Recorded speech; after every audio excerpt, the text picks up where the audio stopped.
نحمدہ ونصلی ونسلم علی رسولہ الکریم اما بعد اعوذ باللہ من الشیطان الرجیم بسم اللہ الرحمن الرحیم وَإِن تَعُدُّوا نِعْمَةَ اللَّهِ لَا تُحْصُوهَا صدق اللہ العظیم اللہم صلی علی سیدنا و مولانا محمد معدن الجود والکرم وآلہ وصحبہ وبارک وسلم الصلاۃ والسلام علیک یا سیدی یا رسول اللہ وعلی آلک واصحابک یا سیدی یا حبیب اللہ۔ حمد و صلاۃ کے بعد اللہ تبارک و تعالی نے قرآن مجید میں ارشاد فرمایا ہے کہ وَإِن تَعُدُّوا نِعْمَةَ اللَّهِ لَا تُحْصُوهَا، فرمایا اگر تم اللہ کی نعمتوں کو شمار کرنا چاہو، گننا چاہو تو گن نہیں سکتے۔ اللہ تبارک و تعالی نے تم پر بے پناہ نعمتیں فرمائی ہیں، اور ڈھیر ساری نعمتیں ایسی ہیں جو ظاہری طور پر تمہاری نظر سے پوشیدہ ہیں، لیکن ان کی بھی تمہاری زندگی میں بہت بڑی اہمیت ہے۔ ہم اپنے وجود سے لے کر اپنی سانسوں تک، اپنی سانسوں سے لے کر اپنے رشتوں تک، ماں باپ، بہن بھائی، بچے، اولاد، اگر ان سب چیزوں کو غور سے دیکھیں تو اللہ تعالیٰ نے بے پناہ لاتعداد رحمتوں سے ہمیں مالا مال فرمایا ہے۔ اللہ تبارک و تعالیٰ نے جس شخص کو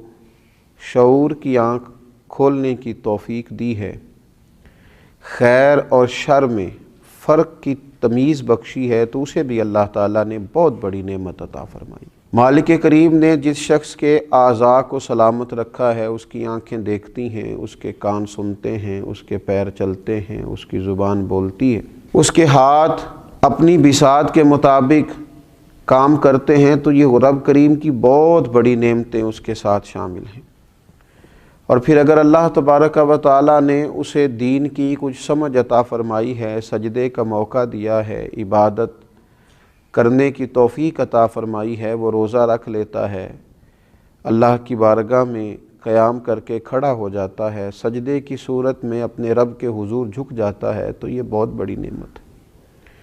یہ مالک کا بہت بڑا احسان ہے، یہ اس رب کریم کا اپنے بندے سے محبت کا لازوال رشتہ ہے کہ اس کی بارگاہ کے اندر انسان کو حاضری کا موقع میسر آئے۔ اللہ تعالیٰ کی بے پناہ نعمتیں ہیں جن کا شمار رب کریم کا قرآن فرماتا ہے کہ ممکن نہیں ہے۔ ہم نے کرنا کیا ہے؟ اسی سورہ ابراہیم کے اندر جس میں یہ فرمایا کہ تم اللہ کی نعمتوں کو شمار نہیں کر سکتے، اسی سورہ مبارکہ میں فرمایا کہ لَإِن شَكَرْتُمْ لَأَزِيدَنَّكُمْ، اب اگر تم شکر ادا کرو گے تو اللہ تعالیٰ نعمتوں میں اضافہ فرما دے گا۔ وَلَئِن كَفَرْتُمْ إِنَّ عَذَابِي لَشَدِيدٌ، اور اگر تم کفران نعمت کرو گے، ناشکری کرو گے، تو پھر میرا عذاب بھی بڑا سخت ہے۔ ہمارے ہاں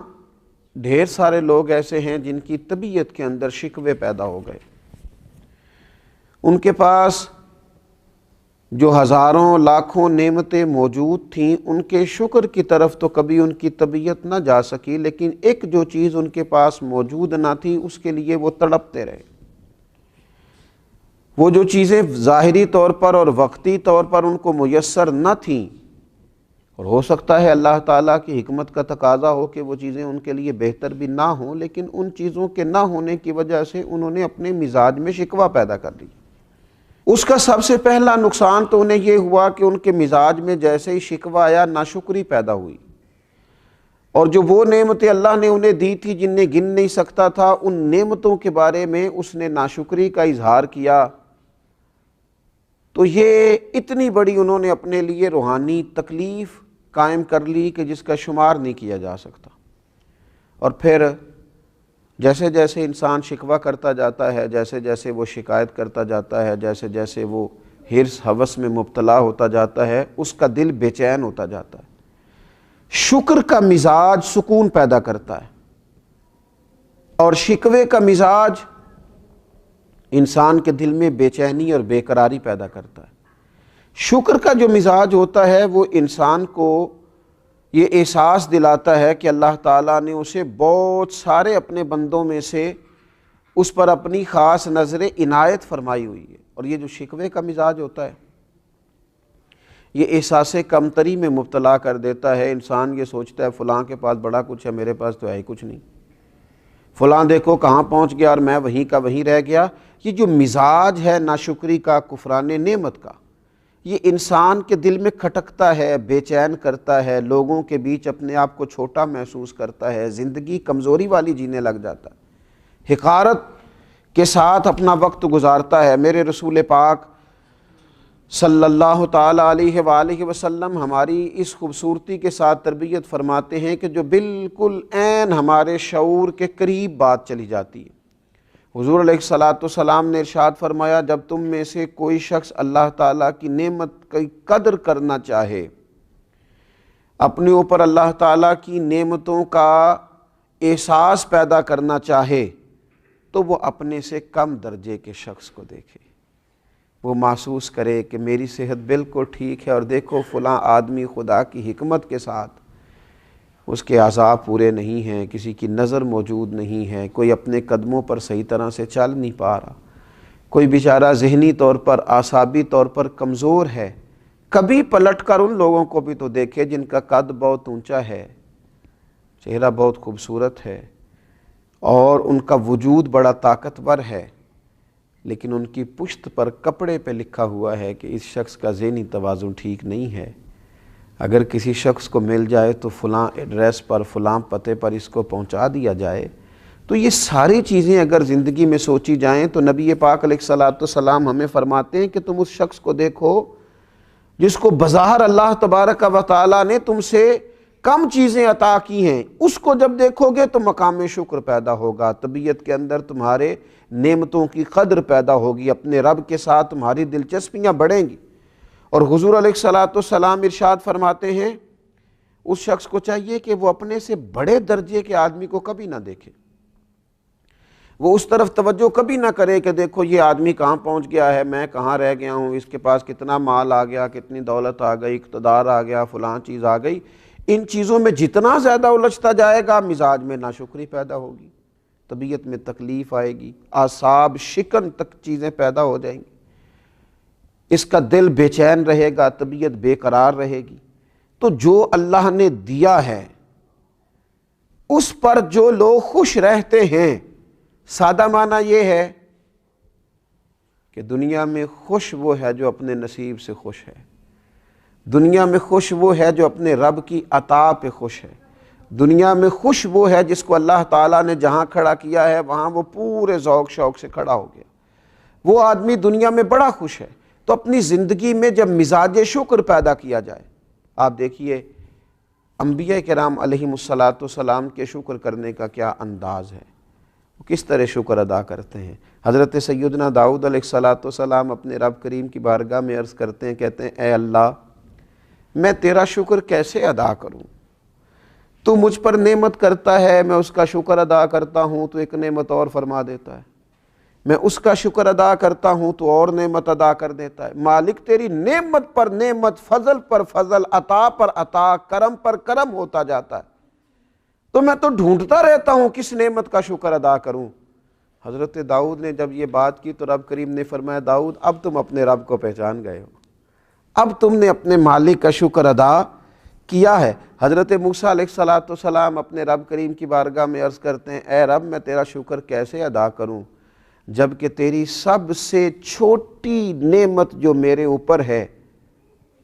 اس کے لیے بھی اگر میں ساری عمر عبادت کرتا رہوں تو میں اس نعمت کا حق ادا نہیں کر سکتا۔ تو اللہ تبارک و تعالیٰ نے وہی فرمایا اب تم نے میرا شکر ادا کیا ہے، اب تم اس مقام پہ آئے ہو کہ جہاں تم نے شکر ادا کیا ہے۔ تو حضرت نوح علیہ السلام کا طریقہ یہ تھا، اللہ نے انہیں عبد شکور کہا ہے نا، شکر گزار بندہ، تو ان کا طریقہ یہ تھا کہ جب کوئی چیز کھاتے تو کہتے الحمدللہ، جب پیتے تو کہتے الحمدللہ، جب چلتے فرماتے الحمدللہ اس نے چلنے کی توفیق دی ہے، جب کپڑے پہنتے تو کہتے الحمدللہ۔ تو اللہ تبارک و تعالیٰ نے نا ان کو عبد شکور کہا، فرمایا یہ میرا شکر گزار بندہ ہے۔ اور میرے نبی پاک صلی اللہ تعالیٰ علیہ وسلم کا شکر ادا کرنے کا طریقہ تو یہ ہے کہ سیدہ عائشہ صدیقہ رضی اللہ تعالیٰ عنہ فرماتی ہیں کہ رسول پاک صلی اللہ تعالیٰ علیہ وسلم ساری رات کھڑے ہیں نماز کے لیے، اور اتنا کھڑے ہیں کہ حضور کے مقدس قدمین شریفین میں ورم آ گئے۔ میں نے عرض کی یا رسول اللہ صلی اللہ تعالیٰ علیہ وسلم، آپ کے صدقے اللہ اگلے پچھلوں کو معاف فرمائے گا، اتنی مشقت کیوں کرتے ہیں؟ تو فرمایا افلا اکون عبدا شکورا، میں اپنے رب کا شکر گزار بندہ نہ بنوں؟ یہ تو میں اس کی بارگاہ میں شکر کے لیے کھڑا ہوں۔ تو یہ انبیاء کرام علیہ السلام کا شکر دیکھیں، رسول رحمت صلی اللہ تعالیٰ علیہ وآلہ وسلم کا شکر دیکھیں، یہ کتنا بڑی بات ہے، کہاں تک یہ لوگ شکر ادا کرتے۔ اور میرے نبی پاک صلی اللہ تعالیٰ علیہ وسلم کے غلاموں، یاد رکھنا، امام بیہقی حدیث لائے ہیں، فرماتے ہیں شکر نصف ایمان ہے، صبر نصف ایمان ہے، اور یقین کامل مکمل ایمان ہے۔ اگر دولت یقین ملے پھر تو تکمیل ایمان ہے، پھر تو اللہ تعالیٰ نے مکمل ایمان عطا کر دیا ہے۔ تو اپنی زندگی کے اندر مزاج شکر والا پیدا کریں، طبیعت شکر والی پیدا کریں، اپنے لہجے کو شکر والا بنائیں، اپنی گفتگو کو شکر والا بنائیں، اپنے معاملات کو شکر والا بنائیں، اپنے انداز سے شکر کو ظاہر کریں۔ اور ایک بڑا شکر، ایک بڑی نعمت پر اللہ کی بارگاہ میں احسان مندی، یہ بھی امام بیہقی رحمۃ اللہ علیہ اس حدیث کو لاتے ہیں۔ نبی اکرم صلی اللہ تعالیٰ علیہ وسلم کا ایک شخص کے پاس سے گزر ہوا، وہ کہہ رہا تھا تمام تعریفیں اس اللہ تعالیٰ کے لیے جس نے مجھے اسلام کی ہدایت دی، جس نے مجھے رسول اللہ صلی اللہ تعالیٰ علیہ وسلم کی امت میں رکھا۔ نبی پاک صلی اللہ تعالیٰ علیہ وسلم نے اس کی بات کو سنا تو فرمایا تم نے بڑا ہی عظیم شکر ادا کیا، تم نے بڑا عظیم شکر ادا کیا ہے۔ تو امیر حرم، میں غریب بے نوا، تو کجا من کجا، ان کا دیوانہ ہوں، ان کا مجذوب ہوں، اور لوگوں کیا یہ کم ہے کہ میں ان سے منسوب ہوں۔ فرمایا یہ تم نے عظیم شکر ادا کیا ہے اس نعمت پر کہ اللہ نے اسلام کی توفیق دی اور نبی پاک علیہ الصلاۃ والسلام کا امتی بنایا۔ تو یہ ناشکری روحانی بیماری ہے، اور شکر کرنا یہ اس بیماری کا علاج ہے۔ ناشکری دل کو تکلیف دیتی ہے، اور شکر بندے کے دل کو ٹھنڈا کرتا ہے۔ اللہ تعالی ہمیشہ شکر گزار بندہ بننے کی توفیق عطا فرمائے۔ وما علینا الا البلاغ۔